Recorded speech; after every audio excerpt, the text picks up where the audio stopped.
What do you say to a fish? Maybe try a joke.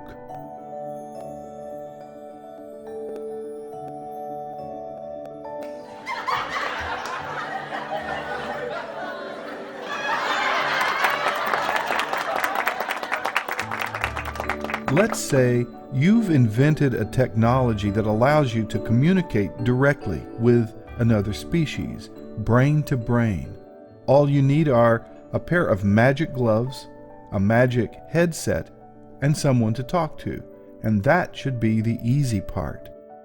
So you head for the Grand Caymans and charter a dive to Stingray City, where there are all sorts of possibilities.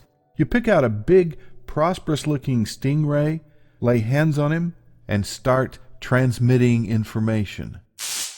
Assuming the neural connection works, what kind of results should you expect? Probably nothing, actually. For a transfer of meaning to take place, you have to have not just shared language patterns, you have to have shared patterns of precedent.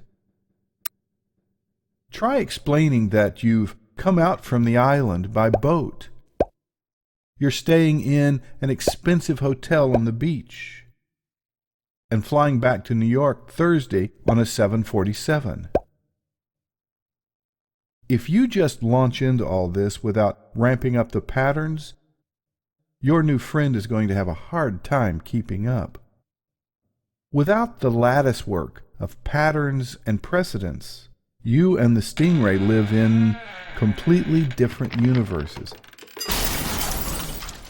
It's something of a miracle that you can even see each other.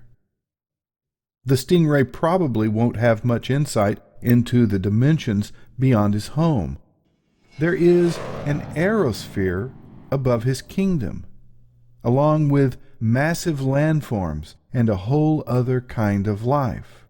And it doesn't stop there. Go up 150 miles, and the aerosphere changes to something else. Go out 1,000 light years, and the universe starts to get really different from Stingray City. But if you really want to drop a brick onto Mr. Stingray's head, explain the latest take on string theory. Tell him the universe is composed of atoms, subatomic particles, and ultimately itsy-bitsy strings distinguished by frequency. And if that's not enough, explain that this line of thinking eventually brings us to the prospect of other dimensions. Do you really think it's going to be easy to communicate all this to your new friend? Setting up a precedent for understanding is going to be a fantastically difficult mission. But the stingray analogy is important because it goes a long way to describing our reality as well. With Judeo-Christian tradition, we are invited to see higher realities, above the waterline, so to speak. We are told of other realms and other forms of life, both good and evil. We are told of a creator God who inhabits his own dimension, set apart from all else. In fact, the word holy means just that, set apart.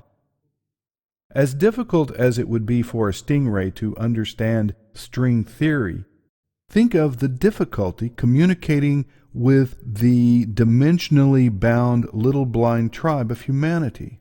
The higher intelligence would need to establish common ground, the sort of thing that results from direct connection, comparisons, analogies, metaphors, and parables.